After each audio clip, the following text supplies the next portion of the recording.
जय हिंद दोस्तों, मैं नवीन शर्मा आप सभी का स्वागत करता हूं। आशा करता हूं आप सब एकदम अच्छे हैं, एकदम बेहतरीन हैं। एक बार सारे प्यारे दोस्त बताएंगे आप सब कैसे हैं। उम्मीद करेंगे बहुत अच्छे होंगे, बहुत शानदार होंगे। दिन प्रतिदिन आपका परीक्षा की घड़ी नजदीक आती जा रही है। काउंटडाउन का समय आ चुका है, रोज एक दिन कम हो जाता है, लेकिन हर एक दिन के साथ ही आपकी मेहनत आपके अपने लक्ष्य के पास पहुंचा रही है।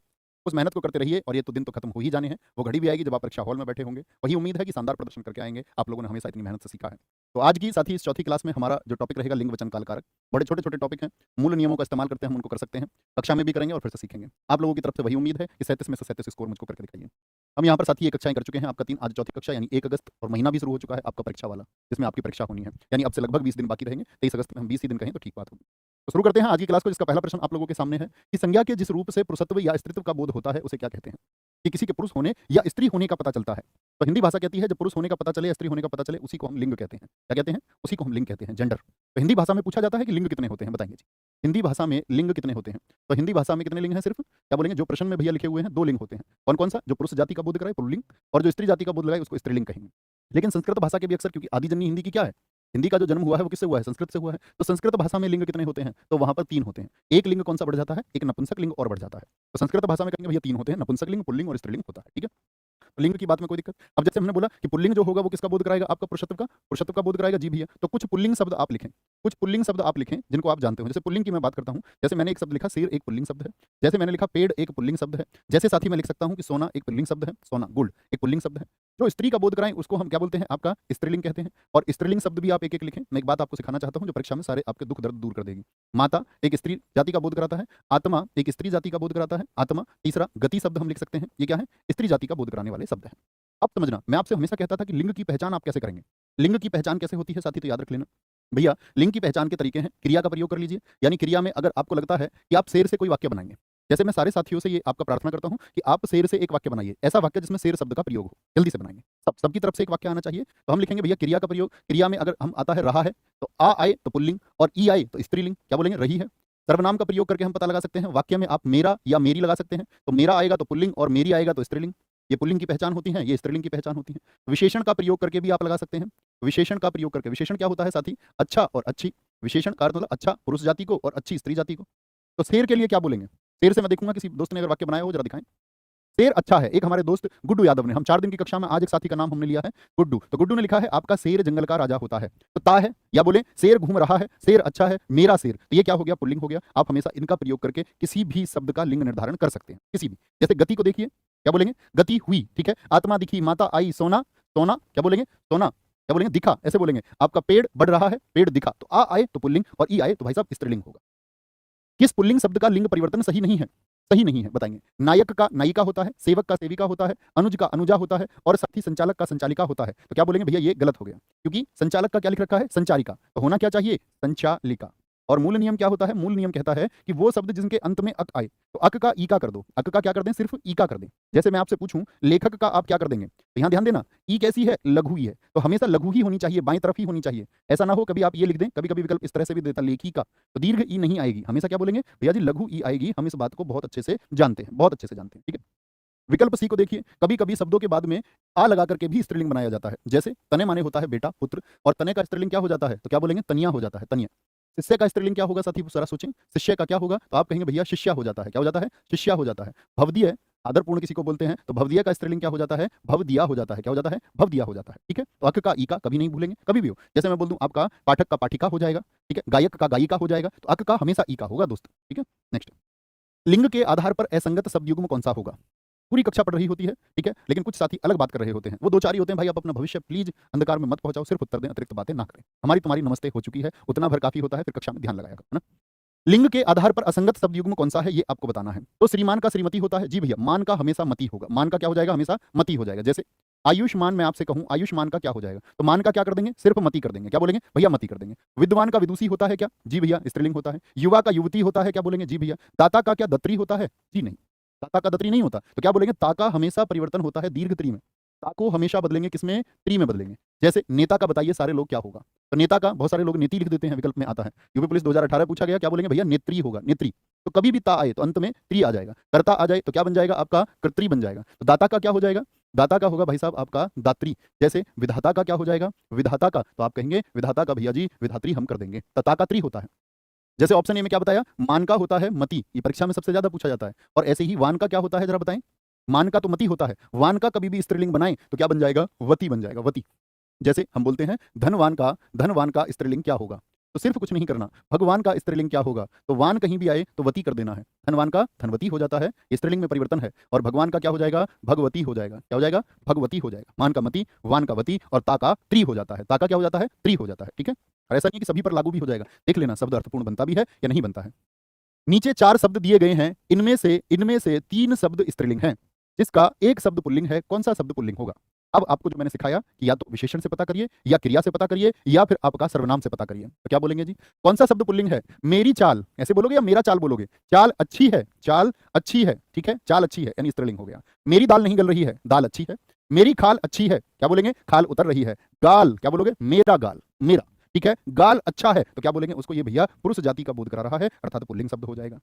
देश, वेश, क्लेश, भेष, इन चारों में कितने स्त्रीलिंग शब्द होंगे, इन चारों में पहचानिए, मेरा देश बोलोगे या मेरी देश बोलेंगे, इन चारों में स्त्रीलिंग, कितने स्त्रीलिंग शब्द, क्या पूछ रखा है इसने, कितने स्त्रीलिंग शब्द हैं जो पुल्लिंग है, ये तो गलत बात होगी, ये तो संभव ही नहीं है, क्या बोलेंगे, कितने स्त्रीलिंग शब्द हैं, कितने, पुल्लिंग गलत लिख गया है इसमें, क्योंकि फिर तो बात गड़बड़, कितने स्त्रीलिंग स्त्रीलिंग शब्द हैं ये बताना है, दोनों ही बातें आ जाएंगी तो गड़बड़ हो जाएगी, गलती से एक बार शब्द और लिख गया है ना, उस पर ध्यान नहीं गया, तो क्या बोलेंगे जी, देश, वेश, कलेश, भेष, इन चारों में कितने स्त्रीलिंग शब्द हैं, स्त्रीलिंग शब्द हैं, तो देखना, देश, मेरा देश पुल्लिंग होगा, ठीक है, मेरा वेश कैसा है, पुल्लिंग होगा, कलेश हुआ, कलेश क्या बोलोगे, हुई या हुआ, कलेश हुआ होता है हमेशा, उनके घर पर कलेश हो गया, भेष बदला, ये लिंग शब्द है, तो चारों के चारों पुल्लिंग है, या बोलेंगे एक भी ऐसा शब्द नहीं है जो स्त्रीलिंग हो। यूपीएससी 2021 में इसी तरह के लिंग के प्रश्न पूछे गए। निम्नलिखित में से उस समूह को चिन्हित करें जिसमें पुल्लिंग से स्त्रीलिंग परिवर्तन सही रूप में किया गया है। जैसे कवि का स्त्रीलिंग क्या होगा, सम्राट का क्या होगा, नेता का क्या होगा, और विधुर का क्या हो जाएगा, तो क्या बोलेंगे, कवि का भैया कवियत्री होता है, और कवियत्री चुनिए कौन सा ठीक होगा, कवियत्री चुनेंगे सारे दोस्त, कौन सा ठीक हो जाएगा बताएंगे जी, तो कब, कौन सा उत्तर ठीक होगा, विकल्प बी, सारे साथियों ने ठीक उत्तर दिया, यानी कव यत्री होता है, सम्राट का साम्राज्ञी होता है, नेता का नेत्री होता है, नीति मत कर देना, नेता मत रख देना, विदुर होते हैं जिसकी पत्नी मर गई, और विधवा जिसका पति मर गया हो, जिसका पति मर गया हो। शीर्षक, अध्याय, इकाई और पाठ, इन चारों में से कितने हैं जो स्त्रीलिंग शब्द हैं, इन चारों में कितने स्त्रीलिंग शब्द हैं, यानी जो स्त्री जाति का बोध कराते हैं, तो स्त्री जाति का बोध कराने वाले शब्द क्या बोलेंगे, हम अक्सर बोलते हैं शीर्षक पढ़ा, अध्याय का शीर्षक, उसका शीर्षक, मेरा शीर्षक, तो शीर्षक एक पुल्लिंग शब्द है, शीर्षक आप भी अक्सर पढ़ते होंगे, गद्यांश का शीर्षक क्या होगा, अध्याय बहुत बड़ा है, अध्याय अच्छा है, पुल्लिंग हो गया, ठीक है। पाठ पढ़ा गया, पाठ हो रहा है, अच्छा पाठ, लेकिन इकाई शब्द क्या है साथी, क्या बोलेंगे, इकाई अच्छी है, ठीक है, फैक्ट्री की इकाई चल रही है, यूनिट को बोलते हैं, तो क्या बोलेंगे, ये स्त्री है, स्त्रीलिंग का बोध कराता है। तो कितने इसमें साथी स्त्रीलिंग शब्द हैं, सिर्फ एक स्त्रीलिंग शब्द इसमें है। इन चारों शब्दों में से स्त्रीलिंग शब्द कौन सा होगा बताएंगे, स्त्रीलिंग शब्द कौन सा होगा, पर्वत, ख्याति, मोती और पत्थर। दोस्त आपको कभी भी कोई कॉन्सेप्ट अगर समझ में नहीं आता है, कि कोई मूल नियम समझ में नहीं आ रहा है, देखो इस समय बहुत अधिक समय तो आपके पास नहीं है सीखने का, लेकिन आप जानते हो कि आपके पास सबके, जिन साथियों को नहीं पता हो, आप लोगों के लिए हमारी एप्लीकेशन पर जो खाकी और खाकी 2.0 बैच हैं वो फ्री हैं दोनों। अब मान के चलो किसी चैप्टर का कोई मूल नियम, पूरे सारा बैच पढ़ने मत बैठ जाना, पता चले बैच पढ़ रहे हो इस टाइम पे, कि बैच करने बैठ गए हो सारे, अभी फ्री बैच मिल गया तो उसको पढ़ लेते हो, नहीं, ये नहीं करना है। जब कहीं पर कोई कंफ्यूजन हो रहा है, आपको लगता है इस चैप्टर का मूल नियम मुझको जान लेना चाहिए, तो आप उसी चैप्टर, उसी कोर्स में जाएं, हिंदी में जाएं, हिंदी में चैप्टर वाइज आपको नाम मिल जाएंगे, तो उस चैप्टर को जाकर आप पढ़ सकते हैं। सिर्फ उतना भर काम करना, ऐसे नहीं पता चले पूरा का पूरा बैच पढ़ने लग रहे हो। पहले कमेंट सेक्शन में लिखो नो, कि भाई आप बैच पढ़ने का टाइम बिल्कुल नहीं बचा है, प्रॉमिस करते पूरा बैच नहीं पढ़ेंगे, उसके चक्कर में कुछ भी हासिल फिर नहीं होगा। कितने स्त्रीलिंग शब्द हैं, पर्वत खड़ा है, बड़ा पर्वत, बड़ी पर्वत थोड़ी बोलोगे, मेरी ख्याति, क्या बोलेंगे, मेरी ख्याति, उसकी ख्याति, प्रसिद्धि को बोलते हैं ख्याति, अच्छी है, मेरा मोती, मेरा पत्थर, तो ख्याति क्या हो गया, स्त्रीलिंग शब्द हो गया, स्त्रीलिंग शब्द हो गया। कोवा के, मैं कुछ शब्द पूछ लेता हूं, चलो कोवा को छोड़ो, पहले देखता हूं आप बता भी पाएंगे या नहीं।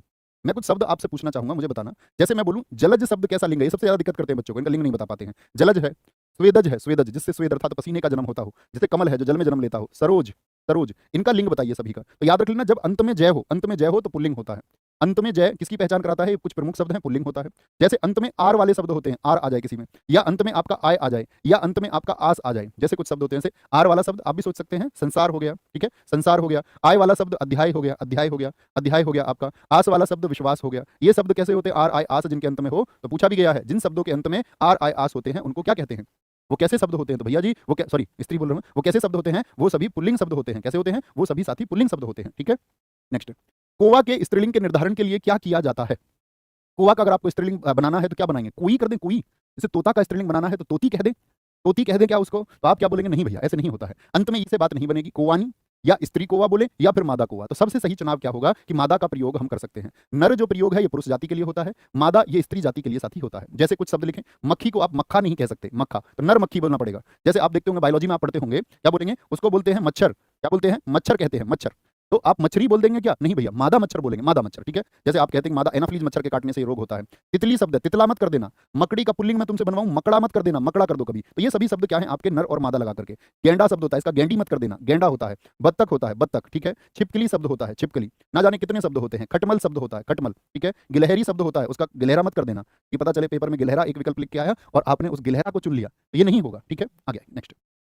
जिन भाववाचक संज्ञाओं के अंत में हट होता है, हट, जैसे यूपी पुलिस कांस्टेबल में पूछा गया आपका चिल्लाहट शब्द का लिंक क्या बोलेंगे? यूपी पुलिस में भी पूछा गया था आपका चिल्लाहट आपसे। तो जिन शब्दों के अंत में हट होता है, हट होता है, वो किसके अंतर्गत साथी जाएंगे? तो पुल्लिंग बोल दें भैया उनको, स्त्रीलिंग कहें, नपुंसक लिंग कहें या उभयलिंग, तो स्त्रीलिंग होगा। आप सबसे एक एक शब्द चाहूंगा आप लिखें जिनके अंत में हट आता हो, सबकी तरफ से आना चाहिए। घबराहट, आहट आता है इसमें। बौखलाहट, घबराहट हुई या हुआ, भैया हुई। बौखलाहट हुई, चिकनाहट दिखी, चिकनाहट। तो जिनके अंत में आहट आ जाए, जैसे चिल्लाहट एक शब्द मैंने आपको बता दिया। युवा शब्द का लिंग परिवर्तित करने के लिए निम्नलिखित विकल्पों में से सही शब्द जो होगा उसको छांटिए। युवी होगा, युवरागी होता है, युवती होता है या फिर युवराज होगा। तो युवक का क्या हो जाता है साथी? हमेशा युवती हो जाता है। युवक का युवती, विद्वान का विदुषी, इस तरह की लिस्ट पूरी आप उसको पढ़ सकते हैं बड़ी आसानी से, मैंने बता दिया। सोर्स क्या है? एप्लीकेशन पर। अच्छा, जितने ऐसे कितने साथी हैं बोले भैया हिंदी तो हम अब तक सीख चुके, अब तो हमको अंतिम वो प्रश्न दे दो कि जिनके मूल नियम हम अपने दिमाग में एक बार फिर से विचार करके उन प्रश्नों को सही कर दें। ऐसा भी कोई है कि जिसने अभी सीखना शुरू किया हो, ये क्लासेस चलेंगी और मैं इन्हीं से सीख के पेपर दे के आऊंगा? ऐसा तो कोई भाई है? भैया कक्षा बस ये क्लासेस अंत समय में आज तक हिंदी नहीं पढ़ी और इनसे कमाल करके आऊंगा। थोड़ा बहुत कमाल तो कर सकते हो, प्रश्न ऐसे ही मिलेंगे, उसी स्वरूप में मिलेंगे, लेकिन बहुत कमाल नहीं कर पाओगे साथी। आगे, हिंदी में कितने वचन होते हैं? वचन की अगर हम बात करते हैं तो हिंदी में सिर्फ आपका दोस्त दो वचन होते हैं। जो एक होने का बोध कराए वो मित्र होता है एक वचन, और जो प्यारे साथी दो होने का यानी एक से अधिक होने का, एक से अधिक होने का बोध कराए उसको हम बोलते हैं बहुवचन। दो होने का बोध कराता है। लेकिन मैं फिर से आपसे पूछता हूं, संस्कृत भाषा में वचन कितने होते हैं? क्योंकि हिंदी की आदि जननी है संस्कृत, तो प्रश्न पूछ लिया जाता है संस्कृत भाषा में वचन कितने होते हैं? तो वहां पर तीन होते हैं, एक द्विवचन और आ जाता है। क्या आ जाता है? द्विवचन और आ जाता है, तो वहां पर तीन वचन हो जाते हैं। ये आपको पता होना चाहिए दोस्तों। नेक्स्ट, इनमें से किस शब्द के रूप एक और बहुवचन में समान नहीं पाए जाते हैं? अभी सीटेट में एक क्वेश्चन पूछा गया था, बड़ा विवाद का प्रश्न रहा। तो एक हमारे बड़े माननीय, और माननीय क्या मतलब बहुत चर्चित गुरुजी हैं, उनका प्रश्न आया जी, सभी ने अपनी आंसर की में इस प्रश्न को करवा दिया है, सही बताओ आयोग तो इसको मानता नहीं, तो ऑब्जेक्शन माना जाएगा या नहीं? उस प्रश्न का उत्तर मैं आपसे चाहूंगा। पहले कुछ सिखाऊंगा फिर आपसे चाहूंगा, और उम्मीद करूंगा पुराने साथी तो बता ही पाएंगे। किस शब्द के रूप एक वचन और बहुवचन में समान नहीं पाए जाते हैं? तो एक वचन बहुवचन में पानी एक जैसा रहता है, बहुवचन नहीं करोगे, प्रेम का भी नहीं होता, वर्षा का भी नहीं होता, तो ये तो क्या बोलेंगे? सभी समान, यानी इनमें से कोई भी ऐसा नहीं है जो समान ना होता हो। सदा एक वचन में प्रयुक्त होने वाले शब्दों को चुनिए जो सदैव एक वचन हो, हमेशा एक वचन के रूप में। होश और लोग बहुवचन है, प्राण और बाल बहुवचन के रूप में, हस्ताक्षर और जनता बहुवचन के रूप में, चर्चा और जनता क्या एक वचन होते हैं? जी भैया। जो सदैव एक वचन रहे, जो सदैव एक वचन रहे, उसमें सबसे चर्चित शब्द आता है जनता, ठीक है? चर्चा, जनता, वर्षा होता है, ईश्वर होता है, ईश्वर शब्द होता है, पृथ्वी शब्द होता है, क्या होता है? पृथ्वी शब्द होता है साथी आपका, प्रजा शब्द होता है, प्रजा क्या बोलेंगे? प्रजा शब्द होता है, खेल शब्द होता है, प्रत्येक, हर कोई जैसे शब्द होते हैं। और सदैव बहुवचन की दोस्त जब हम बात करते हैं, जो सदैव क्या रहेंगे? एक से ज्यादा होने का बोध कराएंगे, और एक से ज्यादा होने का बोध कराते हैं दर्शन, होश जो कि विकल्प एक में भी लिखा हुआ है, प्राण, प्राण और आंसू, ये सबसे ज्यादा पूछे जाते हैं। क्या बोलेंगे? आंसू सबसे ज्यादा पूछे जाते हैं। बाल होता है आपका, बाल होता है, दाम होता है, ओठ होता है, ओठ, ओठ अधर जिसको हम कहते हैं, अक्षत होता है, हस्ताक्षर होता है। ये सभी कैसे शब्द होते हैं? हस्ताक्षर अर्थात अक्षरों का समूह, एक से अधिक अक्षर उसमें हो जाते हैं, इसीलिए उसको हम बोलते हैं हस्ताक्षर। क्या बोलते हैं जी? हस्ताक्षर उसको हम कहते हैं। ठीक है, कोई दिक्कत, कोई परेशानी? दिए गए वाक्यों विकल्पों में से रेखांकित शब्द जो प्राय है एक वचन में ही प्रयुक्त होता है, अभी मैंने आपको सिखाया, उसका चयन कीजिए जो एक वचन में प्रयुक्त हो। इस वर्ष उड़ीसा में बहुत कम वर्षा हुई। तो दर्शन कैसा शब्द बताया? बहुवचन। अक्षत कैसा बताया? बहुवचन। और ओठ कैसा बताया? सदैव बहुवचन, अर्थात विकल्प ए एकदम से ठीक हो जाएगा, कम वर्षा हुई। ठीक है, वचन के आधार पर असंगत शब्द युग्म है। अब आती है वचन का सबसे कठिन नियम सीखने की बात, बहुत आसान भी है, सिर्फ नहीं जानते तो बहुत कठिन लगेगा और अक्सर गलतियां होती हैं, अक्सर परीक्षाओं में, यह भी सीटेट में भी इसी तरह से पूछा गया। देखते हैं क्या पूछा गया था। विद्यार्थी का असंगत बताना है। विद्यार्थी का होगा आपका साथी विद्यार्थियों, क्या ये बहुवचन है विद्यार्थी का? क्या बोलेंगे? क्या ये बहुवचन है? आप कहेंगे नहीं भैया, विद्यार्थी, विद्यार्थी गण होना चाहिए था। मेज का मेजे हो सकता है, ठीक है, जैसे अंत में अगर आपका ए या आ हो, पंखा का क्या हो जाएगा? पंखे हो जाएगा। चूजा का बहुवचन क्या हो जाएगा? चूजा, एक को बोलते हैं चूजे, चूजे बहुत सारे होते हैं। जैसे बैल होता है आपका, क्या बोलेंगे? बैल, तो बैलें हो सकता है इसका, जब बेल होता है, सॉरी बैल बोल रहा हूँ आपका, चूजा बेल होता है जो बेल लिपट कर चलती है, लता जिसको हम कहते हैं, तो इसका क्या हो सकता है? बेलें हो सकता है। घोंसला शब्द है, उसका घोंसले हो सकता है। यानी अंत में ए और आ हो, अंत में क्या हो? ए हो। भाई ले में भी क्या होता है? कल सिखाया ना आपको, ले में क्या होता है? ले धन ए, अंत में ए या फिर आपका आ हो, ए या आ हो, तो ए कर सकते हैं। ये तो बात यहाँ से सही हो गई। अब बात को सीखें, और उत्तर चाहूंगा भाई आपसे। जैसे विद्यार्थी का, भैया विद्यार्थियों हम अक्सर देखते हैं ना, तो विद्यार्थियों से एक वाक्य अपनी कॉपी में लिखिए। आप लिखेंगे विद्यार्थियों को, विद्यार्थियों को जाने दो। इस वाक्य में कोई त्रुटि आपको साथी दिखती है? यस और नो? क्या इस वाक्य में कोई गलती है? आप कहेंगे नहीं भैया, इस वाक्य में कोई गलती नहीं है, ये एकदम से सही वाक्य है। यहाँ पर जो विद्यार्थियों शब्द इस्तेमाल हुआ, तो ये एक विद्यार्थी के लिए हुआ या एक से अधिक विद्यार्थी के लिए? तो आप कहेंगे भैया विद्यार्थियों को जाने दो, अर्थात बहुत सारे हैं। क्या है ये? इतनी बात तो समझे, एक से ज्यादा है, और एक से ज्यादा है तो बहुत है, और बहुत है तो बहुवचन ये हो गया या नहीं हो गया? तो भैया फिर इसको गलत क्यों माना इसने? फिर इसको इसने गलत क्यों माना विद्यार्थियों को? देखना जरा ध्यान से। जब कभी भी अब आगे वाक्य पढ़ें, आप कारक को जानते हैं, आज ही की कक्षा में भी प्रश्न है उसके। कारक कितने प्रकार के होते हैं? संख्या लिख दोगे तो मैं जान जाऊंगा कि आप कारक को जानते हैं, फिर मैं आगे की बात आपको बड़े आराम से समझा पाऊंगा। कारक की कुल संख्या कितनी होती है? तो आप बोलेंगे भैया कर्ता कारक होता है, कर्म कारक होता है आपका, हम जानते हैं 8 होते हैं, यानी सभी परिचित हैं, कुछ साथी 7 लिख रहे हैं जो भी परिचित नहीं है, कोई नहीं। तो आप बोलेंगे भैया ये क्या कारक है या नहीं है? हाँ या ना? आप कहेंगे जी भैया ये एक कारक है, ये एक प्रसर्ग है, ये एक कारक है, यानी यदि वाक्य में कारक आ जाए, क्या मैंने बात बोली? यदि वाक्य में कारक आ जाए तो कभी भी बहुवचन नहीं होता, बहुवचन का तिर्यक रूप होता है। क्या होता है ये? बहुवचन का तिर्यक रूप होता है। तो आप विद्यार्थियों से कभी भी वाक्य बनाने चलेंगे, आप बिगर कारक के, जैसे मैं बोलूं विद्यार्थियों के लिए खाना ले आओ, विद्यार्थियों पर कृपा बरस रही है, विद्यार्थियों की बात सुनो, विद्यार्थियों ने झगड़ा कर दिया, तो बिगर कारक के आप वाक्य नहीं बना पाएंगे। आप पूरी रात क्या पूरा जीवन प्रयास करें तब भी नहीं बना पाएंगे। विद्यार्थियों शब्द से बगैर कारक के प्रश्न नहीं बन पाएगा। तो विद्यार्थियों क्या हो गया? बहुवचन का तिर्यक रूप हो गया। बात समझ गए? जिसमें कारक का इस्तेमाल हो वो तिर्यक रूप होता है। यहां जरूरत नहीं पड़ेगी। विद्यार्थी गण जा रहे हैं। अब आते हैं सीटेट के प्रश्न पर। प्रश्न में पूछा गया था वीर का बहुवचन क्या होगा? अभी इसके रिजल्ट के लेकर के बड़े संघर्ष चल रहे हैं। वीर का बहुवचन क्या होगा? वीर का बहुवचन क्या होगा प्रश्न था। ज्यादातर लोगों ने आंसर की में भी उसको बताया। क्या? विकल्प 1 में आपका वीरो, ये आपका विकल्प 2 में वीर, विकल्प सी में आपका साथी क्या बोलेंगे? वीरनी, वीरनी, और विकल्प डी में आपका वीरांगना। क्या बोलेंगे? वीरांगना। तो आप बताइए सही उत्तर क्या होगा? वीरांगना। सही उत्तर क्या हो जाएगा एक बार बताएंगे? सारे दोस्त बताएंगे। कुछ तो डी लिख रहे हैं भाई, वो स्त्रीलिंग है यार। वीर का वीरांगना स्त्रीलिंग होता है, अंगना स्त्री को कहते हैं। बुद्धू, तब जाके पेपर के बाद सीखोगे क्या? उसने सारी लाइन ही तोड़ दी, उसने डी चुन लिया। ऐसा ना करो भाई। यहाँ देखो, तो बात आएगी वीरो चुने या वीर चुने। वीरनी का मतलब स्त्रीलिंग के रूप में है, वो स्त्रीलिंग भी नहीं है हालांकि। तो यहाँ पर पेज फंस गया। बहुत सारे बच्चों ने वीरो चुना, ज्यादातर सभी ने ये बताया, और आसीटेट के आंसर की में इसको नहीं माना गया। सही उत्तर माना गया है ये वीर, और सही माना है। अब आप समझ गए। वीरों से वाक्य बनाओ कोई एक। सबको मेरा कार्य दिया हुआ है, वीरों से एक वाक्य बनाओ। तो आप क्या बोलेंगे? वीरों ने फतह हासिल कर ली। फतह हासिल हासिल कर ली। वीरों ने फतह हासिल कर ली। ठीक है, तो क्या बोलेंगे? यहां पर क्या आ गया आपका? ने, यानी कि यहां पर एक कारक का प्रयोग हुआ, और जब कारक के प्रयोग के बिना वाक्य ना बन पाए, आप वीरों से बगैर कारक के वाक्य नहीं बना सकते, और इसीलिए ये बगैर कारक के या बिना प्रसर के वाक्य नहीं बना सकते। तो ये तिर्यक रूप है। ये क्या है? तिर्यक रूप है। वीर से बगैर कारक के वाक्य बन जाएगा, वीर युद्ध भूमि में आगे बढ़ रहे हैं।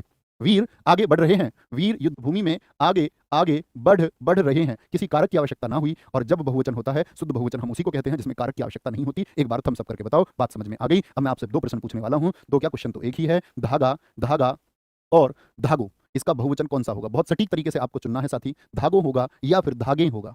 धागे होगा। धागा का बहुवचन क्या होगा? धागा का बहुवचन क्या होगा? धागो होगा या मेरे साथी धागे होगा? अब यहां पर ए या बी, किसका चुनाव आप करेंगे? अब आप समझ गए कि भैया धागों से जब मैं वाक्य बनाने चलूंगा तो मैं हमेशा वाक्य बनाऊंगा। मैं सोचूंगा धागों को धुल दो, धागों को बांध दो, धागों के लिए पैसे चाहिए। तो क्या बोलेंगे? यहां हमेशा कारक की जरूरत पड़ेगी, और कारक की जब जरूरत पड़ती है तो वो बहुवचन का तिर्यक रूप होता है, शुद्ध बहुवचन नहीं होता। हाँ, अगर वीर शब्द ना दिया होता तब हम तिर्यक रूप का चुनाव कर लेते। बात क्लियर है? तब हम तिर्यक रूप का चुनाव कर लेते। धागे अच्छे हैं, धागे फैले पड़े हैं, किसी कारक की आवश्यकता नहीं है, इसीलिए ये क्या हो जाएगा? बहुवचन। बात क्लियर है? बात क्लियर है?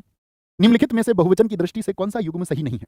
बोलेंगे कौन सा युग्म जो है वो सही नहीं है? बकरी का बकरियां होगा, पहाड़ी का पहाड़ियां होगा, गड्ढा का गड्ढे, और पक्षी का पक्षियां होगा। बोलेंगे तो आप क्या बोलेंगे? भैया कभी भी अंत में दीर्घ ई आ जाए तो उसका बहुवचन हमेशा ऐसे ही बनाते हैं। कैसे? लघु ई कर देते हैं। जो दीर्घ ई है उसको बस लघु ई कर देना है। किसके साथ ही? अंतिम वर्ण के साथ ही। अंतिम वर्ण के साथ ही उसको लघु कर देते हैं और थालियां हो जाता है। अभी एक बहुत महत्वपूर्ण बात सीखेंगे। तो थाली का क्या बन जाता है? आपका थालियां बन जाएगा। क्या बन जाएगा? इस बात में किसी कोई दिक्कत? तो क्या बोलेंगे भैया? तो भैया यहां पर पक्षी का भी पक्षियां बन जाएगा। फिर तो यहीं पर आप गलती कर देंगे। इसको याद रखेंगे। ई से लघु ई बनाए तो बहुवचन तो बनता है, लेकिन अर्थपूर्ण भी तो होना चाहिए। पहाड़ियां ही पहाड़ियां दिख रही हैं, पहाड़ियां फैली हुई हैं, बकरियां चल रही हैं। पक्षियां से कैसे बनाएंगे? पक्षियां उड़ रहे हैं? नहीं जी, पक्षी का पक्षी उड़ रहे हैं, या तो पक्षी ही होता है, या फिर साथी क्या होगा? तिर्यक रूप पक्षियों बनेगा। तिर्यक रूप। ठीक है, कोई दिक्कत कोई परेशानी? एक साथी तो हमारे कह रहे हैं सभी ठीक है, उनकी नजर में पक्षियां सही हैं। ऐसा मत करो भाई, ऐसा मत करो। जागो ग्राहक जागो। टिड्डी शब्द का बहुवचन क्या है? टिड्डी शब्द का बहुवचन क्या होगा? अब टिड्डी का बोलेंगे भैया क्या होता है? तो टिड्डी का हमेशा टिड्डी दल होता है, इसको याद रखिए। जो जीव के रूप में उसका दल होता है। पाठक का बड़ा पूछा जाता है, पाठक का बहुवचन क्या होगा बताएं जरा? पाठक का भैया पाठकगण होता है। ये एक समूह को दर्शाते हैं। जैसे पक्षी का हमने अभी बात की थी आपसे, पक्षी का एक तो पक्षी रहेगा, पक्षियों तिर्यक रूप है, लेकिन एक समूह को दर्शाएं तो क्या बनेगा? पक्षी वृंद बन जाएगा। पक्षी वृंद बन जाता है। मुनि का क्या बन जाता है? मुनि वृंद बन जाता है। ये याद करने की चीजें हैं, याद करेंगे। मुनि का मुनि वृंद होगा आपका। देव का क्या बनता है बता सकते हैं? देव का भैया देवगण पधार रहे हैं, देवगण पधार रहे हैं। सुधी का क्या होता है? सुधी का सुधीजन होता है। क्या होता है? सुधी का सुधीजन होता है। बंधु का क्या होता है? बंधु का होता है बंधु वर्ग। क्या होता है? बंधु का भैया बंधु वर्ग होता है। आपका बहुवचन क्या होता है? आपका बहुवचन आप लोग होता है। क्या होता है? आप लोग होता है। ठीक है, आप लोग होगा। नेक्स्ट है जी, बहुवचन का कौन सा अनुचित रूप है? कौन सा अनुचित रूप है आपका। जैसे मैंने अभी आपको सिखाया, फिर से सिखाता हूँ। रस्सी एक शब्द लिखा हुआ है, इसमें अंत में दीर्घ ई है। दीर्घ ई का मैं बहुवचन बनाऊंगा तो क्या बन जाएगा, जरा बताएंगे। बहुवचन का आप अक्सर मैं आपको बताता था कि भैया आप मेडिकल स्टोर पर देखना दवाइयां कैसे लिखा होता है, तो रस्सी का क्या बन जाएगा, रस्सियां बन जाएगा। बीच में तो जगह नहीं थी तो लघु ई की जगह यहां मिली। जैसे दवाई अंत में क्या है, बहुवचन। अंत में देखिए कौन, सॉरी बहुवचन बोलो, अंत में देखिए कौन सा वर्ण है, दीर्घ ई है, इसका बहुवचन बनाइए। तो दीर्घ ई का बहुवचन कैसे बनाएंगे, बड़ा पूछा जाता है परीक्षाओं में। भैया दीर्घ ई का लघु ई बन जाता है, बन गया। और यहाँ से बहुवचन बनाते हैं, यहाँ से। जैसे चिड़िया का चिड़िया हो जाता है, बुढ़िया का बुढ़िया हो जाता है, ठीक है। जैसे मुझे बताइए यहाँ पर भी दीर्घ ई है, खूंटी, खूंटी का क्या बन जाएगा, तो आप कहेंगे भैया इसका भी लघु ई कर देंगे, हमको ये बात समझ में आती है। आई। तो यहाँ पर रीति का, तो रीति जो शब्द होता है साथी, वह तो उसमें तो पहले से ही लघु ई होता है, तो उसमें भी लघु ई बहुवचन में हमको मौजूद मिला तो ठीक है। नीति में खुद ही लघु ई होता है तो ये भी ठीक है। विधि में पहले से ही लघु ई होता है तो बहुवचन में भी बदलाव की जरूरत नहीं। लेकिन शब्द रीति होता है, क्या होता है, रीति होता है। और रीतियां होना चाहिए, रीतियां कोई शब्द नहीं होता। रीतियां नहीं होता, रीतियां होता है दोस्त। क्या होता है, रीतियां, कस्टम्स, जानते हो ना, रीति रिवाज, प्रथाएं। आगे आएंगे। अकारांत स्त्रीलिंग शब्द का बहुवचन बनाने के लिए अकारांत, अब इससे भी प्रश्न पूछे जाते हैं। पहले मैं आपको पूछना चाहूंगा, अकारांत यानी जिनके अंत में ए हो। जैसे एक शब्द है कलम, इसका अंत किस पर है, अंतिम वर्ण कौन सा है। आगे बाद में बढ़ेंगे साथी, पहले सारे दोस्त उत्तर देंगे अंतिम वर्ण कौन सा है, तो आप कहेंगे अंतिम वर्ण इसका भैया मैं है। और मैं आप कह देंगे तो आप गलती कर देंगे, आप कहेंगे नहीं भैया मैं में ए छुपा हुआ है। यानी अंत किस पर हुआ है, ए पर हुआ है। अंत किस पर हुआ है साथी, ए पर हुआ है। और ए पर जितने भी हों अभी सिखाया उसके लिए ऐ लगा देते हैं। ए उसके लिए क्या लगा देते हैं, ऐ लगा देते हैं। ये आपको पता होना चाहिए, क्या बोलेंगे, ऐ लगा देते हैं। कलम का क्या हो जाएगा आपका, कलम का क्या हो जाएगा, कलमे हो जाएगा, कलमे। ठीक है, यही तो करेंगे। अच्छा मुझे बताओ, आपसे कभी कभी परीक्षा में पूछता इकारांत शब्द कौन होंगे। आप कोई ऐसा शब्द लिख सकते हैं जो इकारांत हो, इकारांत। आप कोई ऐसा शब्द लिखते हैं जो उकारांत हो, उकारांत बोलेंगे जी, उकारांत। दीर्घ ई पर जो अंत होगा, तो अंत देखना किस पर हुआ है, किस स्वर पर हुआ है, वही स्वर होना चाहिए। कौन सी ई है, दीर्घ ई है। लघु ई बोले, इकारांत कौन सा होगा, तो बात समझ में आई, थम्स अप करेंगे जी भैया, समझ गए बात को। लघु ई है, इसका मतलब अंत में छोटी ई होनी चाहिए। अब धन नहीं अंत में, अंत क्या है, द, धन, लघु ई है, विधि है। ठीक है, तो ऐसे ही उकारांत वे सभी शब्द होंगे जिनके अंत में ऊ आता हो, ऊ आता हो। भूतकाल के भेद होते हैं, भूतकाल के कितने भेद होते हैं ये पूछ रहा है भैया, तो आप कहेंगे जरा बताएं। भूतकाल के भेद होते हैं, एक तो होता है आपका सामान्य भूतकाल, आपको सही उत्तर बताना है, मुझे नहीं पता है। सामान्य भूतकाल होता है जिसमें क्रिया के होने का समय नहीं पता चलता। मैंने खाया, मैं कूदी, मैं भागा, भागा कब भागा पता नहीं चल रहा, मैंने खाया कब खाया पता नहीं चल रहा, सामान्य भूतकाल। एक होता है आसन्न भूतकाल। आसन्न भूतकाल, आसन्न का मतलब होता है अभी अभी, अभी अभी। जैसे बोल दे मैंने खाया है, तो इससे पता चल रहा है कि अभी खाया है, अभी खाया है। तीसरा होता है पूर्ण भूतकाल। क्या होता है, पूर्ण भूतकाल, यानी क्रिया को हुए बहुत समय हो चुका है, वो पूर्ण हो चुकी है। मैंने क्या बोलेगा, मैंने खाया था, मैंने खाया था, मैंने खाया था, यानी क्रिया को हुए समय हो चुका है। चौथा पूछता है आपसे अपूर्ण भूतकाल, जो पूरा नहीं है। अपूर्ण भूतकाल का एक उदाहरण सभी लिखें। अपूर्ण भूतकाल जो पूरा नहीं है, तो इन्हीं वाक्यों से बनाना है, अलग से नहीं। इसी का बनाए, इसी का बनाए। मैंने खाया का क्या होगा पूर्ण भूतकाल, क्या बोलेंगे, मैं खा, और समय भूत है, पुराना पास्ट है, तो मैं खा रहा हूं नहीं जी, मैं खा रहा था। भाई भूतकाल है तो बीता समय भी तो दिखाना पड़ेगा। मैं खा रहा था, एक तो पढ़ना बता रहा है, खाने का पढ़ कर दिया रहा है, ऐसा मत कर भाई। क्या बोलेंगे, अपूर्ण भूतकाल हो गया, अपूर्ण भूतकाल हो गया। फिर एक आता है हमारा संदिग्ध भूतकाल, जिसमें शक की बात होती है। और संदिग्ध भूतकाल में क्या बोलता है कि उसने, मैंने तो बोल नहीं सकता, खुद का तो पता होगा, तो उसने खा लिया होगा, उसने खा लिया होगा, होगा। ठीक है। और छठा भेद इसका होता है हेतु हेतु मदभूत। हेतु हेतु मद भूतकाल। और हेतु हेतु मद में क्या होता है, बीते समय की बात। जैसे तुम परीक्षा दे चुके हो तो पूछेगा बाद में, अगर आप सफल नहीं हुए तो खुद से क्या बोलोगे, अगर मैं पढ़ा होता, अगर मैं पढ़ा होता, या से बोला अगर मैंने खाया होता तो मुझे भूख ना लगती, अगर मैं पढ़ा होता तो जरूर सफल होता, होता तो पढ़ा होता तो जरूर सफल होता। तो ये बात कब कह रहे हैं, जब हो नहीं पाए, होता। तो इसका मतलब क्या हुआ, इसका मतलब क्या हुआ कि क्रिया बीत चुकी है। इतनी बात में कोई दिक्कत। ये 6 भेद हैं। भूतकाल के कितने भेद होते हैं साथी, ये भैया 6 भेद होते हैं। जब क्रिया कब हुई ये पता ना चले, मैंने खाया पता नहीं चल रहा, अभी अभी होने का पता चले, अभी अभी। और जो आसन्न भूतकाल है ना, उसके सारे के सारे उदाहरण किसके हैं, सारे के सारे हैं पूर्ण भूतकाल, जो सॉरी पूर्ण आपका क्या होता है, वर्तमान होता है। उसके सारे उदाहरण पूर्ण वर्तमान और आसन्न भूतकाल के एक जैसे होते हैं, इसीलिए विकल्प में दोनों में से एक को देता है। आगे, मैंने आम खाया है, वाक्य इनमें से किसका उदाहरण है, मैंने आम खाया है। तो मैंने आम खाया इतनी बात लिख देता, मैंने आम खाया, तो पता नहीं चलता कि क्रिया कब हुई, लेकिन पता चल रहा है कि क्रिया अभी अभी हुई है, यानी कि आसन्न भूत हो गया। उसने आम खाया होगा, अपूर्ण भूत होता कि वह आम खा रहा था, और सामान्य भूत होगा कि मैंने आम खाया। बात को समझे, अभी अभी। इस शब्द को पकड़ लेना बस, है को है यहां देखिए, ये क्या है। इस शब्द को पकड़ लेना है, इस शब्द को पकड़ लेना है दोस्त। आगे, अगरबत्ती की सुगंध से थकावट दूर हो गई। अगरबत्ती की सुगंध से, अब बोल देता अगरबत्ती की सुगंध से थकावट दूर हो गई है। अगर है बोल देता तो आसन्न भूत हो जाता, लेकिन है तो बोला नहीं, यानी क्रिया अभी तो नहीं हुई है, पता नहीं चल रहा है क्रिया कब हुई है। और जब क्रिया के होने का पता ना चले, जब क्रिया के होने का पता ना चले तो क्या बोलेंगे उसको हम, कि कब पूर्व हुई, तो उसको हम बोलते हैं सामान्य भूतकाल। देखो पूर्ण वर्तमान तो कब होगा, जब आसन्न भूतकाल होगा। पूर्ण भूतकाल होता है जब समय को बहुत क्रिया हो गई। अगरबत्ती की सुगंध से थकावट दूर हो गई, छी आ जाता है इसमें। अपूर्ण भूतकाल में क्या होता है, अगरबत्ती की सुगंध से थकावट दूर हो रही थी, ये आता। ठीक है। निम्नलिखित में से कौन सा वर्तमान काल का भेद नहीं है। मुझे बताएं दोस्त, वर्तमान काल के कुल भेद कितने होते हैं? क्या तात्कालिक वर्तमान होता है? जी भैया, इसी को हम कहते हैं अपूर्ण वर्तमान। अपूर्ण है, पूरा नहीं हुआ है, यानी क्रिया जारी है, जारी है, ठीक है। पूर्ण वर्तमान होता है क्या जी? बोलेंगे आपका संदिग्ध वर्तमान होता है। हेतु हेतु नहीं होता, हेतु हेतु सिर्फ आपका भूतकाल में और आपका भविष्य काल में होता है। जैसे भूतकाल में मैंने बताया, अगर मैंने मेहनत की होती तो ऐसा भी हो सकता था कि मैं टॉप कर जाता, ठीक है। ये बीते समय की बात हो गई, तो इसमें निर्भर करेगा किसी एक बात पर। तो हेतु हेतु नहीं है, यानी कि पूर्ण वर्तमान तो होता है, मैंने बता दिया आपको आसन्न भूतकाल के उदाहरण। संदिग्ध वर्तमान होता है आपका ता होगा से, अंत में होगा इसका ता होगा, इसको याद रख लो। वह खाता होगा, वह खेलता होगा। तात्कालिक वर्तमान होता है वह नाच रहा है, वह नाच रही है, ठीक है, रहा है, रही है। और हेतु हेतु होता ही नहीं। एक होता है आपका सामान्य वर्तमान, जिसको हम सब बचपन में याद रखते थे सबसे पहले, प्रेजेंट इंडेफिनिट, ता है, ती है, ती है, और एक वाक्य याद रख लेते हम, ता है। सूर्य, सूर्य पूरब में उगता है, सूर्य पूरब में उगता है। तो जिनके अंत में ता है, ती है, ते है आते हैं, उनको हम सामान्य वर्तमान कहते हैं। ता है, ती है, ते है, ठीक है, ता है, ती है। पांचवा जो भेद होता है वो इसलिए हम कहेंगे कि वर्तमान के कितने भेद होते हैं? संभाव्य वर्तमान होता है। संभाव्य वर्तमान में आता तो ता ही है अंत में, लेकिन एक शब्द हमेशा लिखा मिलेगा, संभवतः। संभवतः वह नृत्य करती है, संभवतः वह नृत्य करती है, ठीक है, संभवतः वह नृत्य करती है, ती है, ठीक है। तो संभवतः यानी संभावना दर्शाएगा ना, तो संभव शब्द का इस्तेमाल करेगा।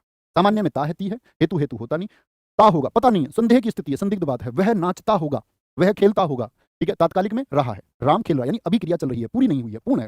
आगे आते हैं, हम चूड़ियां पहन रहे हैं, हम चूड़ियां पहन रहे हैं। कुछ साथी लिख रहे हैं भारतीय का बहुवचन क्या होगा? दोस्त मैंने आपको मूल नियम ही सिखा दिया, आप कब तक ऐसे उलझे रहेंगे? तुम्हारे दिमाग के तार कब सुलझेंगे? जब मैंने आपको मूल नियम ही सिखा दिया कि आप वाक्य बना के देख लीजिए, खुद उत्तर मिल जाएगा। उस मेहनत को कीजिए प्लीज। न जाने कितनी बार मैंने भारतीय बच्चों को बताया है, तुम अभी भी उलझे हुए हो। हम चूड़ियां पहन रहे हैं, तो रहे हैं का मतलब क्या? क्रिया पूरी नहीं हुई, और पूरी नहीं हुई तो अपूर्ण, यानी चूड़ियां अभी पहनी जा रही हैं। इसका पूर्ण वर्तमान काल बना के बताओ। पूर्ण वर्तमान काल तो हमने क्या बोलेंगे? हमने हमने चूड़ियां पहनी है। नहीं भैया, हम ऐसे कैसे चूड़ियां पहन लेंगे? मुहावरा बन जाएगा हिंदी का, हमने चूड़ियां पहनी है, पहनी है, ठीक है। चूड़ियां पहनना समझते हो? आगे आएंगे। संदिग्ध वर्तमान काल क्या होगा? हम तो खुद को तो बोल नहीं सकते, संदेह है तो खुद को तो पता होता है। उसने क्या बोलेंगे? वह चूड़ियां पहनती होगी, की होगी, ता होगी, वह चूड़ियां पहनती होगी। सामान्य वर्तमान काल में हम चूड़ियां पहनते हैं, ता है, ती है, ते है आएगा, ता है, ती है, ते है आएगा। जी भैया, भैया भारतीयों हो जाएगा ना? देखो अभी तो मुझे बड़े, भारतीय का भारतीय होगा, भारतीय बहुत तरक्की कर रहे हैं, भारतीय आगे बढ़ रहे हैं, भारतीय का भारतीय हो जाएगा। लेकिन भारतीयों जो है वो तिर्यक रूप है, क्योंकि बगैर कारक के नहीं बना पाओगे। भारतीयों को आगे जाने दो, भारतीयों को आगे बढ़ाओ, ठीक है। भारतीयों के लिए उपहार लाओ, प्रयोग करना सीखो, मूल नियम सीखो। रटने के चक्कर में रहोगे तो मारे जाओगे। संभवतः वह लिखता हो, तो संभावना आई, और साथ में बोला कि वह लिखता हो, तो बात किस पर निर्भर कर रही है? एक संभावना पर निर्भर करी, पहली बात तो ये। तो पूर्ण वर्तमान है क्या इसमें? क्या बोलेंगे भैया? इसमें संभाव्य वर्तमान होगा। शायद वह लिखता हो, ता होती है, ते है, संभावना के साथ में बात कर रहा है, यानी पक्की बात नहीं है, संभवतः एक संभावना है। आगे आएंगे। भविष्य काल के भेद होते हैं। भाई काल के कितने भेद होते हैं? काल के तो होते हैं 3 भेद। काल के 3 भेद होते हैं, उसमें से भूतकाल के कितने भेद बता दिए मैंने आपको? 6। वर्तमान काल के भेद कितने बता दिए आपको? 5 बता दिए। और भविष्य काल के भेद कितने होते हैं ये आप बताएं। भविष्य काल के 3 भेद होते हैं, तो क्या बोलेंगे? भविष्य काल के भैया 3 भेद होते हैं, तीनों भेदों को सीखे। एक तो होता है सामान्य, सामान्य जिसमें गा गी गे आते हैं, ठीक है। सामान्य, सामान्य भविष्य, सामान्य भविष्य में क्या होगा? उसमें होगा कि भैया जैसे बोले मैं सफल हो जाऊंगा, मैं सफल हो जाऊंगा, मैं मेहनत कर रहा हूं, आज नहीं तो कल सफल हो जाऊंगा, मैं सफल हो जाऊंगा। एक तो ये हुआ। एक आती है साथी संभावना की बात, इसमें संभाव्य भविष्य होता है। कौन सा भविष्य होता है? संभाव्य भविष्य होता है। और संभाव्य भविष्य काल कहता है कि एक संभावना की बात होगी। संभव क्या बोलेंगे? संभवतः, संभवतः कल रिजल्ट आए, संभवतः वह कल सफल हो जाए, संभवतः। तो एक संभावना इसमें भी आएगी, जैसे संभाव्य वर्तमान में आई। लेकिन वर्तमान में आज की चीजें और भविष्य काल में भविष्य की चीजें, कल की बात कर रहा है। जैसे तीसरा होगा सबसे महत्वपूर्ण, हेतु हेतु मद, क्या बोलेंगे? भविष्य काल। इसमें क्या होगा? भविष्य की बात होगी, फ्यूचर की बात होगी, क्योंकि फ्यूचर का पार्ट है। जैसे हमने बात करी हेतु हेतु मत भूतकाल, वो बीता समय है, तो बीते समय में तो मैं पढ़ता तो पास हो जाता। इसमें क्या है? मैं पढ़ूंगा, पढ़ूंगा और पास होकर दिखाऊंगा। मैं पढ़ूंगा, क्या बोलेंगे? मैं पढ़ूंगा तो जरूर पास होऊंगा, पढ़ूंगा तो जरूर पास होऊंगा, ठीक है। मैं पढ़ूंगा तो जरूर पास होऊंगा, ठीक है। मैं नवीन सर से पढ़ूंगा तो किसी से पढ़ने से कुछ नहीं होता, चलो मैं खुद मेहनत करूंगा तो जरूर सफल होऊंगा। आप पढ़ें तो मैं लिखूं, आप पढ़ें तो मैं लिखूं, पढ़ोगे क्या? तो मैं लिख दूंगा, फिर बताओ। तो आप कहेंगे भैया ये तो आपका बात कर रहा है किस बारे में? किस बारे में? हेतु हेतु मजबूत भविष्य के बारे में, कि आपका जो पढ़ना है वो किस पर निर्भर हो गया? आप पढ़ेंगे तो भविष्य में ही ना। अगर मैं लिखूं भी तो आप कब पढ़ेंगे? और मैं पूछ रहा हूं, यानी अभी तक लिखा तो है नहीं, मैं लिखूं कब लिखूं? अगर आप पढ़ें भविष्य में आप पढ़ेंगे, तो आपका पढ़ना किस पर निर्भर हो गया? लिखने पर। जैसे यहां पर आपका पास होना किस पर निर्भर हो गया? पढ़ने पर। तो भविष्य में यदि एक स्थिति दूसरी स्थिति पर निर्भर करे तो उसको हम क्या कहते हैं? हेतु हेतु मद भविष्य कहते हैं। ठीक है मेरे मित्र, कोई दिक्कत कोई परेशानी? आगे आएंगे। कल शायद परीक्षा परिणाम घोषित हो, कल की बात कर रहा है, क्योंकि हो का मतलब अभी हुए नहीं है, बीती बात तो नहीं है, वर्तमान की तो नहीं है, भविष्य की बात कर रहा है। अच्छा भविष्य में भी कौन सी 2 चीजें आती? तो सामान्य हो गया, मैं बाजार जाऊंगी, मैं खेलूंगी, मैं कूदूंगी, मैं नहाऊंगा, मैं पढ़ूंगा, मैं सोऊंगा, ये तो सामान्य है। सामान्य तो कहीं नहीं। कल शायद, तो शायद में क्या है? संभावना है, और भविष्य के प्रति एक संभावना है। कोई दिक्कत कोई परेशानी मेरे साथी? वेरी गुड, आगे आएंगे। देखो कुछ साथी बड़ा अच्छा पालन करते हैं, जो उनसे कहते हैं, मैंने कहा था उत्तर ऐसे लिखा करो 30 का ए, कुछ तुम भूल जाते हो, इसीलिए तो आप बड़ा समय लगा देते हो कामयाब होने पे। जो चीज़ें तुमको सिखाई जाती है कि इन चीज़ों का पालन करना, फिर तुम उनको भूल जाते हो। उनको नहीं भूलना है। ठीक है, ये तो छोटी सी टास्क है। इसका वैसे 29-30 लगाने का कामयाबी नाकामयाबी से कोई मतलब नहीं है। मतलब एक जनरल बात कह रहा हूँ कि आपको कुछ टास्क दिया जाता है तो उसको पूरा किया करो। संज्ञा अथवा सर्वनाम के जिस रूप से उसका संबंध वाक्य के किसी दूसरे शब्द के साथ होता है, किसी शब्द से, जैसे मैं बोल दूं वाक्य का एक शब्द राम है और दूसरा शब्द है भाई, दोनों का संबंध कौन जोड़ रहा है? राम और भाई का, यानी भैया कारक जोड़ता है। क्या जोड़ता है? कारक जोड़ता है। कारक कितने होते हैं जरा बताइए, सबकी पहचान बताइए, पेपर में पूछा जाएगा। कारक के भेद कितने होते हैं? कारक के भेद कितने होते हैं साथी बताइए। तो आप कहेंगे भैया 8 भेद होते हैं। कर्ता कारक की पहचान बताइए क्या होती है? कर्ता की पहचान होती है भैया ने। कर्म विभक्ति की पहचान क्या होती है? को होती है। कर्ता ने कर्म को, कर्ण की पहचान क्या होती है? से। लेकिन इस से का मतलब क्या होना चाहिए? हमेशा के द्वारा। उसने चाकू से फल काटा, तो यानी चाकू के द्वारा फल काटा है, चाकू के द्वारा। कर्ता कर्म करण हो गया आपका। एक संप्रदान होता है, संप्रदान की भी पहचान को भी हो सकती है और जनरली तो के लिए होती है। अगर को होगी तो उसका अर्थ भी क्या होना चाहिए? के लिए। जैसे भूखे को भोजन दो, तो जो चीज हमेशा के लिए दे दी जाए वो संप्रदान है। दान से याद रखो, हमेशा के लिए होता है दान, तो संप्रदान दे दी, हमेशा के लिए दे दी, तो संप्रदान होता है, अर्थात को और के लिए होता है। अपादान की पहचान भी क्या होती है? अपादान की पहचान भी क्या होती है? उसकी भी साथी विभक्ति होती है से, लेकिन इस से का मतलब होता है अलगाव। वह बस से कूद गई, बाद में रोई होगी, मम्मी चोट लग गई घुटने में। बस से कूद गई, यानी बस से वो क्या हो गई है? अलग हो गई है। हिमालय से गंगा निकलती है, इसका मतलब हिमालय से गंगा अलग हो जाती है। बिल्ली छत से कूद पड़ी, यानी बिल्ली छत से अलग हो गई। वह घर छोड़ करके चला गया, यानी अलगाव दर्शाएगा, हमेशा एक अलग होना दर्शाएगा। ठीक है, अलग। उसने इस माया जगत से छुट्टी पाली, माया जगत से, यानी इस माया जगत से वो अलग हो गया। उसने स्कूल से भाग गया, स्कूल से भाग गया यानी कि अलग हो गया, अलग हो गया। तो अपादान होता है अलगाव को दर्शाए। जो संबंध किसको दर्शाता है? संबंध काके की, रा रे री, उसका, उसकी, उसके। ठीक है, ना ने नी, ना ने नी होता है संबंध। अधिकरण, मुझे कभी कभी खुद ही हंसी आती है। अधिकरण होता है साथी स्थान का बोध कराएगा हमेशा। किसका? स्थान का। जैसे वह घर में है, वह तोता डाल पर बैठा है, चिड़िया वृक्ष पर बैठी है, तो पर, में पर, यानी स्थान का बोध कराता है, स्थान का। और ये क्या होता है आपका? संबोधन कारक। हे अरे ओहो, हे लड़की, संबोधन क्या होता है? हे अरे अरे ओहो ओहो, ये क्या होते हैं? सब संबोधन होते हैं। अरे लड़के सुन इधर आ, ठीक है, ए लड़के, ये संबोधन 8 कारक होते हैं। परसर्ग वे सहायक शब्द हैं जो, अब परसर्ग क्या होता है? तो कभी इस बात का प्रश्न इसलिए लेके आए कि गलती ना करो। परसर्ग हम कारक को ही कहते हैं, तो कारक की जो परिभाषा है, यानी शब्दों के बीच में संबंध स्थापित करते हैं, शब्दों के बीच में संबंध। अध्यापक को पुरस्कार दीजिए, इस वाक्य में कौन सा कारक होगा? अब देखो, अध्यापक को पुरस्कार हमेशा के लिए दिया जाएगा, तो को विभक्ति संप्रदान की भी हो सकती है, लेकिन विकल्प में कहीं संप्रदान नहीं दिया। तो अध्यापक को पुरस्कार दीजिए, यानी अध्यापक को एक कर्म होने की बात उसने कही है। रमेश ने गोपाल को मारा, राम ने रावण को मारा। तो कभी कभी ऐसे होता है, बच्चे कहते हैं भैया ने भी है और को भी है, परीक्षा में भी आता है। राम ने रावण को, तो दोस्त हमेशा वो रेखांकित करके देगा, अधोरेखित एक रेखा देगा। इसको पूछेगा तो इसको रेखांकित कर देगा, इसको पूछेगा तो इसको रेखांकित कर देगा। समझे जी? आगे आते हैं। कारक चिन्ह की दृष्टि से असंगत वाक्य है। असंगत, मोहन आम खाता है, इसमें तो कहीं पर ने दिख रहा है आप लोगों को, ने। आप कहेंगे नहीं भैया, तो ने तो होना चाहिए तभी तो करता होगा। नहीं भैया, शून्य कारक भी हो सकता है। ऐसा भी हो सकता है वाक्य में कोई कारक ना लिखा हो, उसको हम शून्य कारक कहते हैं, छिपा हुआ कारक कहते हैं, लेकिन सही है क्योंकि मोहन ने ही आम खाया है। राधा ने पेंसिल से पत्र लिखा, तो क्या राधा ने, यहां पर तो कर्ता कारक होगा, और यहां पर क्या होगा? क्या करण कारक बन सकता है? तो रेखांकित तो है नहीं, कार्य पत्र लिखने का हुआ है, पेंसिल से लिखा है, तो करण कारक क्या इसको हम कह सकते हैं? बिल्कुल कह सकते हैं। सन्यासी को दान दो, तो यहां पर तो को आया, तो कर्म होना चाहिए, मैंने बताया नहीं। अगर इस को का अर्थ है के लिए, सन्यासी के लिए दान दो, तो ये भी सही हो गया। बस से सामान गिरा, तो बस से सामान गिरा, इसका मतलब से का मतलब क्या हो गया? या तो होगा दोस्त द्वारा, तो बस के द्वारा गिराया क्या सामान? क्या बस ने गिराया है सामान? नहीं, के द्वारा नहीं, अर्थात कर्ण नहीं। गिरा है किसके द्वारा? बस से सामान गिरा, यानी कि बस से सामान अब क्या हो गया? अलग हो गया दोस्त। तो गिर के तो अलग हो गया ना, उसके हाथ से पेन छूट गया, तो पेन अलग हो गया था थोड़ी देर को, उसके हाथ से पेन छूट गया तो अलग हो गया। ऐसे जब अलगाव को दर्शाए तो क्या होता है? वो आपका कर्म कारक नहीं होता। क्या होता है वो भैया जी? वो भाई साहब अपादान होगा। बहन जी भी सुन रही हैं? नहीं सुन रही हैं, सिर्फ भैया भैया सुन रहे हैं। वाक्य में जिस शब्द से क्रिया के संबंध का बोध होता है, क्रिया के संबंध का बोध बताइए। क्रिया के संबंध का बोध, संबंध कारक, अपदान कारक, कर्ण कारक या संप्रदान कारक, तो क्या बोलेंगे? संबंध कारक होता है क्रिया का संबंध। जैसे मैं बोल दूं माँ का बेटा कहाँ गया, या माँ का बेटा घूम रहा है, तो क्रिया घूमने की हो रही है, और क्रिया का जो संबंध बोध कराए जिस शब्द से, वो क्या बताता है? संबंध कारक को बताता है। ठीक समय पर आ जाना में कौन सा कारक है? ठीक समय पर आ जाना, तो कर्म कारक है, क्या कर्ण कारक है, या संप्रदान है, या अधिकरण है? तो ठीक समय पर आ जाना किसकी बात कर रहा है साथी? अधिकरण की बात कर रहा है। जैसे मैं बोल दूं बंदर बंदर छत पर है, बंदर छत पर है, बंदर छत पर है। और आपका मैं बोल दूं मेरे हाथ में डिजिटल पेन है, हिंदी में बोले तो मेरे हाथ में लेखनी है। में तो स्थान हो गया लेखनी का, कहां पर है? हाथ में। बंदर का स्थान हो गया कहां पर है? छत पर है। तो जो स्थान का बोध कराए, किसका बोध कराता है? कई बार पूछ लिया था, अधिकरण कारक किसका बोध कराता है? स्थान का बोध कराता है। ठीक है, आगे। दशरथ के पुत्र राम ने रावण को मारा, इस वाक्य में कौन सा पद है जो कारक बनने की सबसे कम योग्यता रखता है? सबसे कम दिखाएंगे, बोलेंगे अभी फटाफट से, क्या बोलेंगे जी? आपका फटाफट से बताएंगे। नहीं, अलगाव हो गया ना, रीत। अगर आप बच्चा कह रहा है अपदान के लिए, जैसे मैं बोल दूं सीता रीता से सुंदर है, तो दोनों की अलग अलग तुलना कर रहे हैं हम, तो तुलना अलग अलग हुई, यानी दोनों को अलग कर रहे हैं, अलग कर रहे हैं तो अलगाव हो रहा है। हाँ, तो सोचने की बात नहीं है साथी, बात को समझे मैं क्या कह रहा हूँ। दशरथ के पुत्र राम ने रावण को मारा, तो क्या बोलेंगे? दशरथ के पुत्र ने रावण को मारा, तब भी बात पूरी हो जाती क्या? या राम ने रावण को मारा, यहां भी साथी बात पूरी है। तो ये कह रहे हैं राम क्या है? कर्ता कारक हो गया। ठीक है, रावण रावण को मारा, अर्थात कर्म कारक को दर्शाने वाला, उसके साथ संबंध जुड़ता है। दशरथ राम को परिभाषित करता है, लेकिन पुत्र का कोई अर्थ नहीं था। ठीक है, अब लिख सकते थे दाशरथी राम ने रावण को मारा। दाशरथी शब्द भी क्या दर्शा देता? दशरथ के पुत्र को दर्शा देता। पुत्र जो है उसको कारक बनाने की कोई जरूरत नहीं है। कारक चिन्हों की पहचान की दृष्टि से अभी एक साथी ने लिखा कि हमने कोई ओलंपिक जीता है, अभी मेडल जीता है कोई हमने। अनु जरा देखें। कारक चिन्हों की पहचान की दृष्टि से निम्नलिखित में से असंगत वाक्य क्या है? मेरे द्वारा यह काम हुआ कर्ता कारक। माँ के लिए दवाई लाओ संप्रदान कारक होगा। रमेश कमरे में बैठा है, में पर अधिकरण की पहचान है। मैंने उसे तार द्वारा, किसके द्वारा? तार के द्वारा, अच्छा तार से सूचित किया, ये भी सही होगा। से का अर्थ अगर के द्वारा आता है या के द्वारा का इस्तेमाल होता है तो करण कारक होगा। मेरे द्वारा यह कार्य हुआ, क्या ये करता है? नहीं जी। क्या बोलेंगे? द्वारा का भाव जब कभी भी आएगा तो क्या बोलेंगे? आपका वहां पर कर्ता कारक नहीं होगा। निम्नलिखित में से किस वाक्य में कर्म कारक है? ये आपका होमवर्क है साथी, बहुत अच्छे से उत्तर दें। मैंने अभी भी कुछ दोस्तों को बताया, कुछ दोस्त प्रश्न बीच बीच में पूछते रहते हैं, वो तो साथी समय की वजह से संभव नहीं है। मैंने बताया कि खाकी बैच आप लोगों के लिए फ्री है, किसी भी चैप्टर में कोई परेशानी है जाकर के वहाँ पीडीएफ तो एटलीस्ट पढ़ ही सकते हैं, तो वहाँ पर चीजें क्लियर हो जाए। ठीक है, तो रिकॉर्ड किस दिन बनाने जा रहे हैं हम, कमेंट सेक्शन में एक बार लिख दें। जिस दिन पूरे यूट्यूब पर धमाल होगा, हालांकि अभी भी रोज धमाल होता है। तो मैं जानना चाहता हूँ सारे साथी इस बात से परिचित हैं या नहीं है, और कमेंट सेक्शन में दोस्त अपना स्कोर लिखना ना भूलें, ताकि मुझे भी पता चले इतने दिनों तक जिन छात्रों को पढ़ाया है, इतने वर्षों तक जिन छात्रों को बार बार पढ़ाया है, कहीं वो कमजोर छात्र तो नहीं है, वो सीख भी पाए थे या नहीं सीख पाए थे। तो ख्याल रखें, बहुत बढ़िया, बहुत शानदार। 15 अगस्त को सब कुछ ध्वस्त होने वाला है। तो ख्याल रखिए। जय हिंद, जय भारत, थैंक यू।